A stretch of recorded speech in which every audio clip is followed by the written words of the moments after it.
Hey, Journey.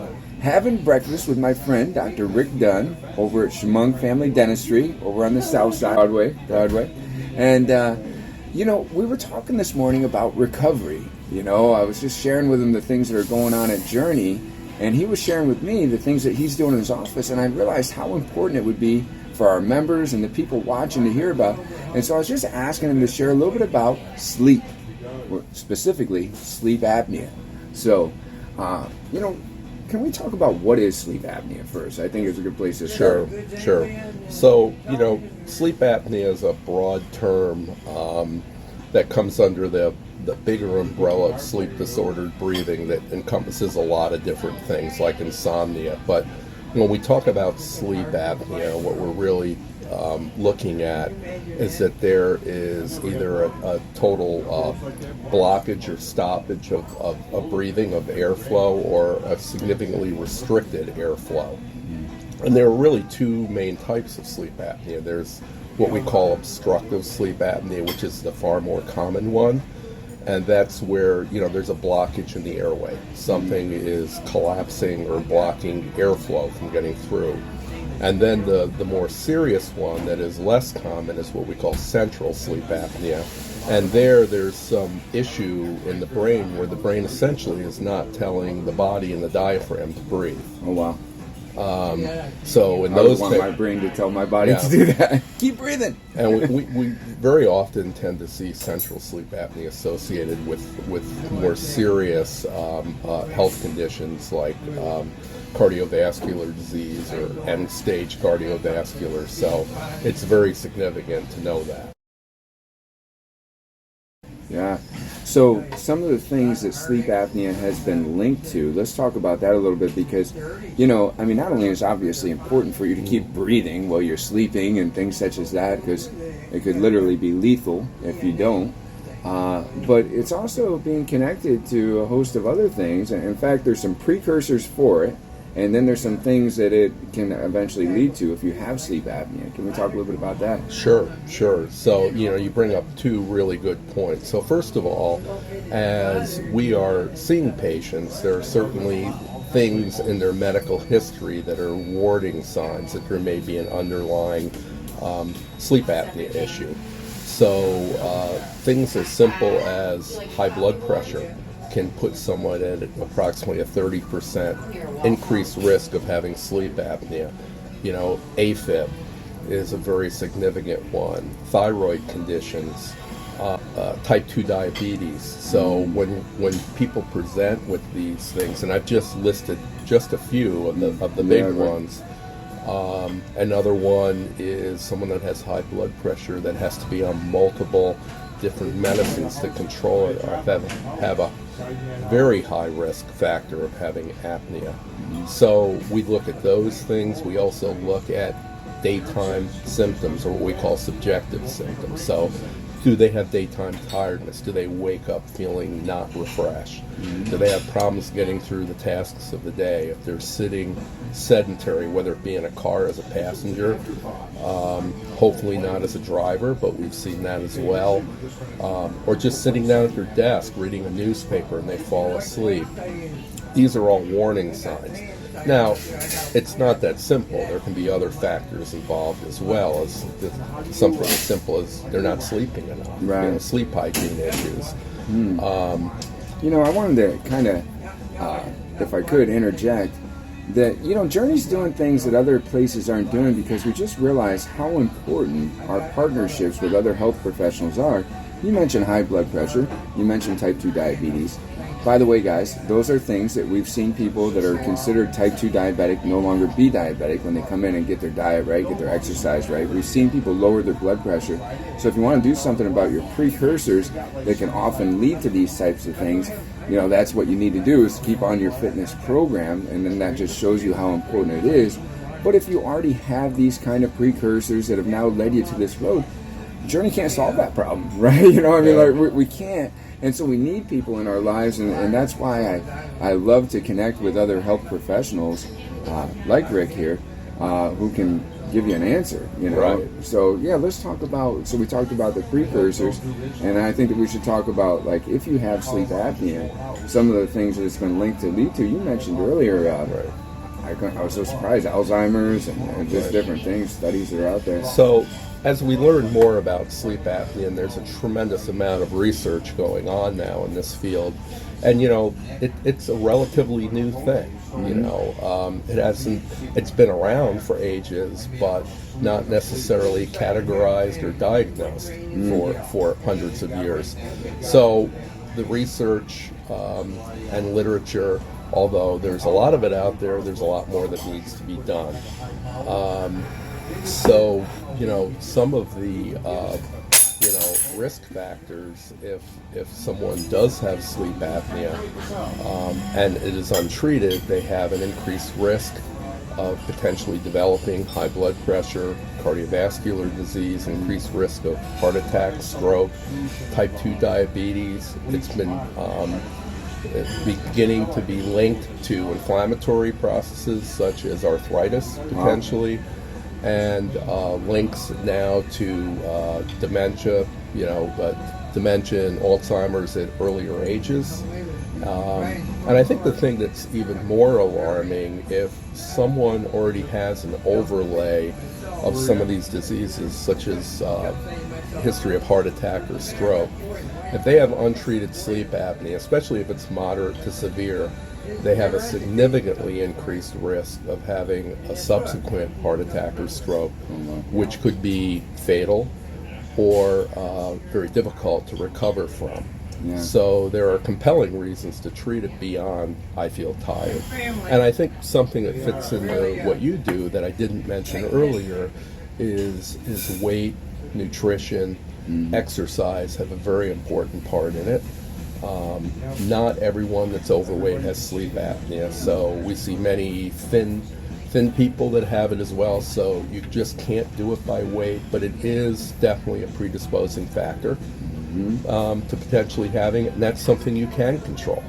Have you ever read one of those books where you just like, it makes so much sense that you're just like, oh, aha, of course, right? Well, as I'm listening to Rick talk, I'm like, well, of course, right?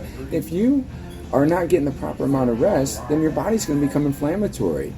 Your brain's not going to function properly. I mean, these are just things that just make sense. And of course, if you're not getting the air that you need while you're sleeping, I mean, it's stressful on the heart and things such as that. So, I mean, it would make sense that you could have a subsequent heart attack. So now let's talk about, now that you got the info on some of the things it can do, let's talk about the treatment, because I'm just so excited to learn that you're able to do something in your practice to help people with this. Yeah. So I think, one of the things is that scares people away from being tested for sleep apnea is that they think that, there's only one treatment. I'm going to have to wear the mask. Now, there's no doubt that CPAP, and there are various forms of CPAP today that people can use, is a very effective way of treating sleep apnea. But as with any treatment, there are side effects, and there are a lot of people that do not like wearing CPAP or refuse to wear it or are fairly non-compliant. And the important thing when you treat sleep apnea is that whatever method you're using, that it's used throughout the entire night. And a lot of that ties into our sleep cycles. And as the night progresses, as we get further into sleep, there are certain events that happen during our sleep that make us far more susceptible to having these apneic events, or when we stop breathing or have tremendous reduction of breathing. It's important to be able to wear it throughout the night. So sometimes we'll see people that come in, they wear CPAP, and they say, yeah, I start off with it for the first hour or two, and then I get up and I throw it on the bedstand. Well, they're not effectively treating their disease. So what are the other options? Well, certainly there are some health factors that we take into effect. For instance, if you, studies have clearly shown that if you have a 10% reduction in body weight, that it could lead to upwards of a 30% reduction in your sleep apnea scores. That's very significant. That's good. So potentially, if someone was very, very mild, just over the thresholds of how we classify apneas, you could potentially control that with weight reduction, which comes with exercise and nutrition We can and help. better lifestyles, right? Position of sleep. We definitely see that people that have apnea, sleeping on the back, or what we call supine sleep, is absolutely the worst position to sleep in because it causes more collapse of the airway. So they should sleep on their side or more Side. prone? Side is the best way. Left side is the best. Oh, left side. Okay. Left side is better than right because on Left the side's a good side. left side you tend to get less gastric reflux, or what we call GERD, which is also part of sleep apnea. We see that. So the other main way of treating sleep apnea that we do a lot in our office is with oral appliance therapy. So CPAP and oral appliance therapy have the same end result. It's to get more oxygen into the system. That's what sleep apnea is all about. We're essentially starving the vital organs, the heart, the brain, liver, etc., of oxygen. And when the body is starved of oxygen, there are protective mechanisms that happen that can actually potentiate and make things worse.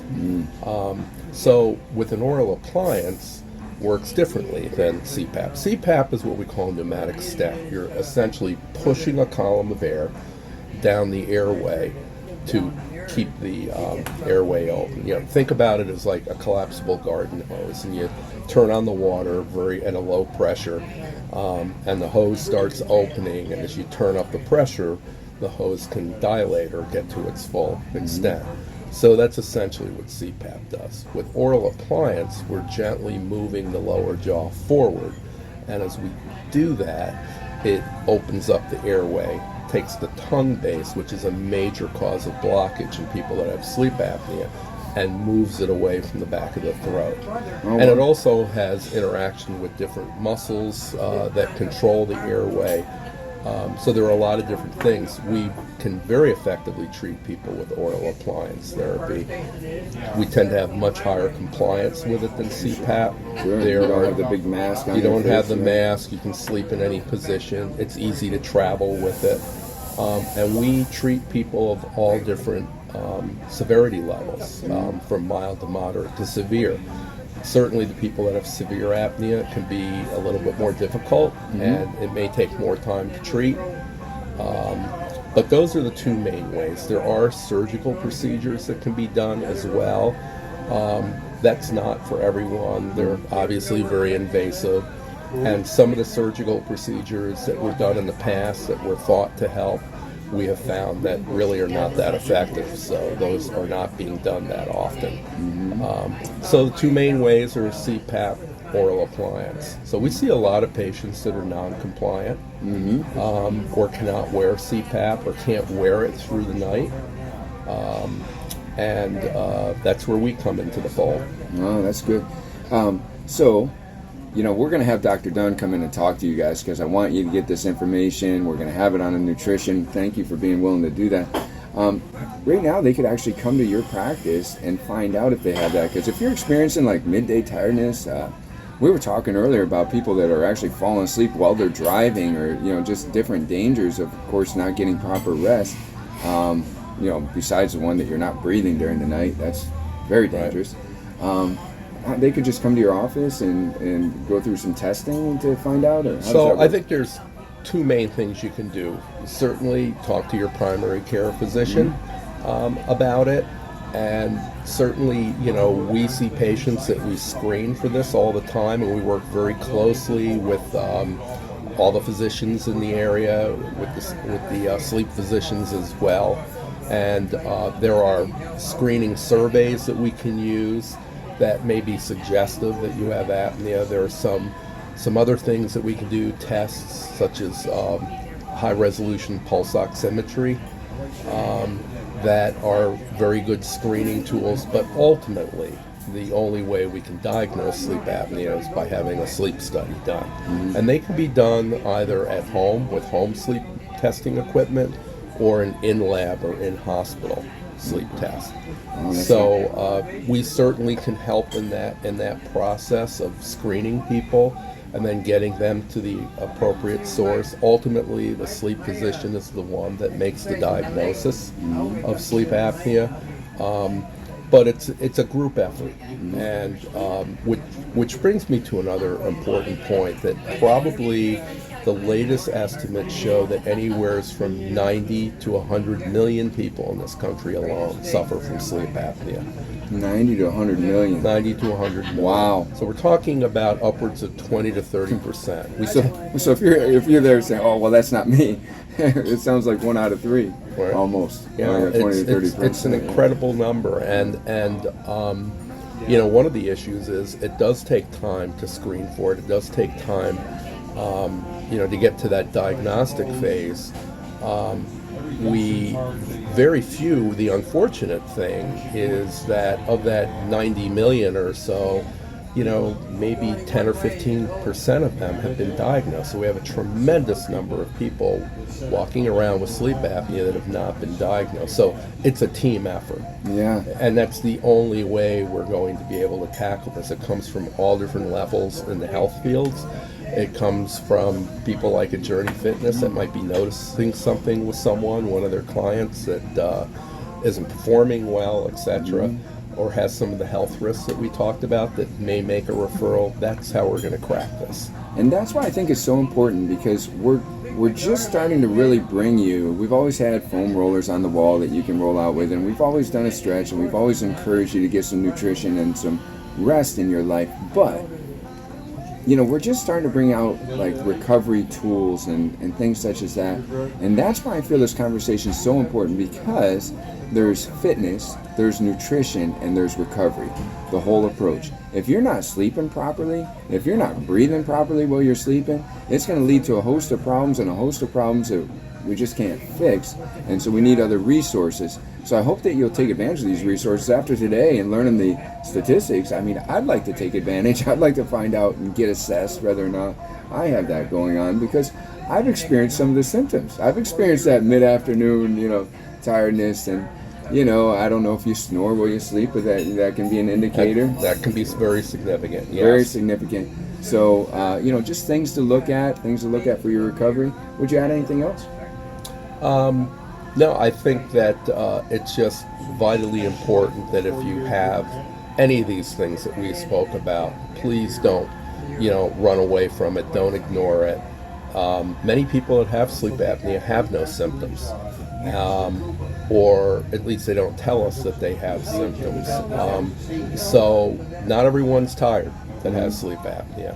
And very often people don't know what normal is until they get to normal. Right. And then, I can't tell you how many people have come into us after we've treated them and I've said, so that's how I'm supposed to feel. So if you have any of these warning signs, snoring, a spouse or partner says, you wake up in the middle of the night gasping for air, any of the comorbidities, the diseases that we talked about earlier, please talk to someone, primary care, talk to your dentist about it, to start the process going for screening and diagnosis. Awesome. Thanks so much for your time. Oh, you're welcome. Thanks for doing this. There it is, Journey. More great information for you. Thank you.